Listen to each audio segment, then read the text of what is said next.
पाकिस्तान में क्रिप्टो और डिजिटल असासों की दुनिया में एक बहुत बड़ा नया कानून आ गया है। आज हम इसी वर्चुअल असासाजात ऑर्डिनेंस 2025 की गहराई में उतरकर देखेंगे कि ये मार्केट को किस तरह और कितना बदलने वाला है। तो सबके जहन में यही बड़ा सवाल है, क्या वो दौर ख़त्म होने वाला है जब कोई नियम या कानून नहीं था और हर कोई अपनी मर्जी कर रहा था?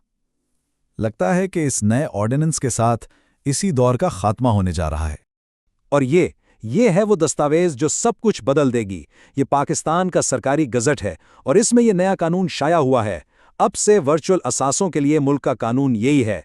चलें जरा तफसील से देखते हैं कि इसमें है क्या। तो सबसे पहले बात करते हैं इस नए इदारे की जो इस ऑर्डिनेंस के तहत बनाया गया है। एक ऐसा इदारा जो अब इस पूरी इंडस्ट्री पर नज़र रखेगा। इसका नाम है Pakistan virtual asset regulatory authority, या आसान ज़बान में PVARA।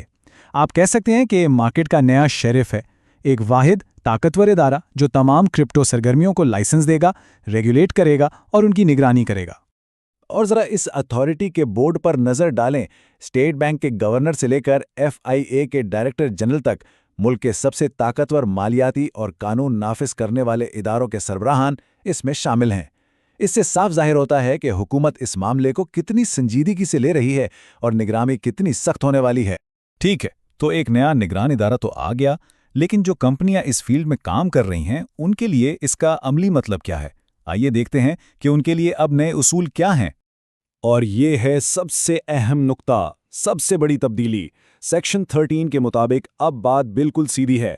अगर किसी कंपनी के पास PVRA का लाइसेंस नहीं है तो वो पाकिस्तान में काम नहीं कर सकती। ये अब गैर कानूनी है। अब सबको कानून के दायरे में आना पड़ेगा। अच्छा, अब ये लाइसेंस हासिल करना भी कोई आसान काम नहीं होगा। ये एक पूरा बाकायदा अमल है। कंपनियों को पहले एक NOC लेना होगा, फिर खास इसी मकसद के साथ खुद को रजिस्टर करवाना होगा और आखिर में एक बहुत तफसीली दरख्वास्त जमा करानी होगी जिसमें उनके बिजनेस प्लान से लेकर साइबर सिक्योरिटी तक हर चीज़ की तफसीलात होंगी।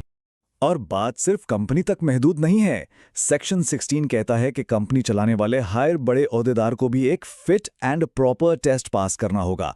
इससे ये यकीनी बनाया जाएगा कि जो लोग ये कंपनियां चला रहे हैं वो काबिल एतमाद हैं, उनके माली हालत मुस्तहकम है और वो इस काम के अहल भी हैं।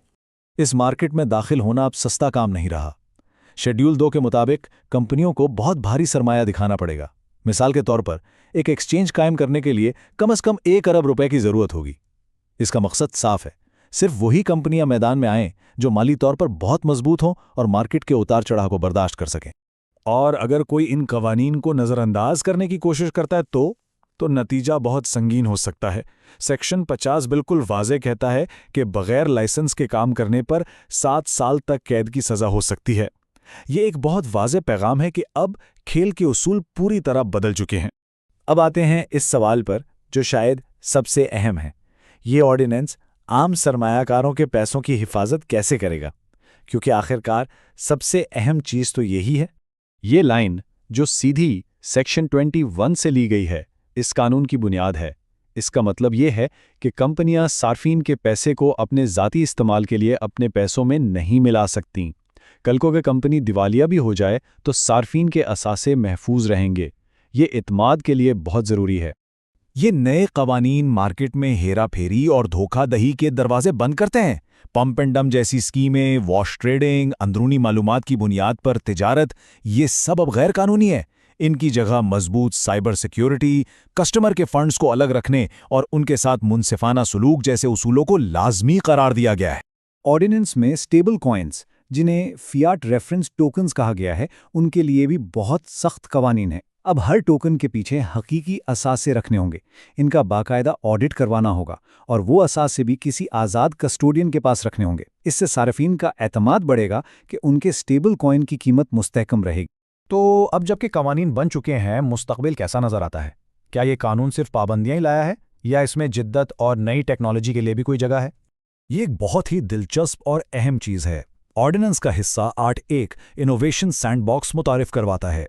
ये आप समझ लें एक महफूज माहौल है जहां नई कंपनियां और स्टार्टअप्स अपने नए आइडियाज़ को रेगुलेटर की निगरानी में टेस्ट कर सकते हैं, उससे पहले कि वो मुकम्मल लाइसेंस लेकर मार्केट में आएं।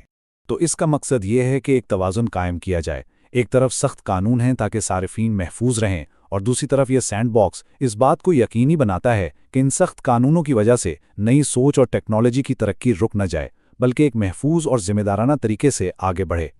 اور آخر میں ہم اسی سوال پر واپس آتے ہیں جو سب سے اہم ہے، کیا یہ سخت ریگولیشنز سرمایہ کاروں کا اعتماد بحال کرے گی اور پاکستان کو عالمی سطح پر ایک بڑا کھلاڑی بنائے گی، یا پھر یہ سختیاں نئی کمپنیوں اور جدید آئیڈیاز کو مارکیٹ سے باہر کر دیں گی؟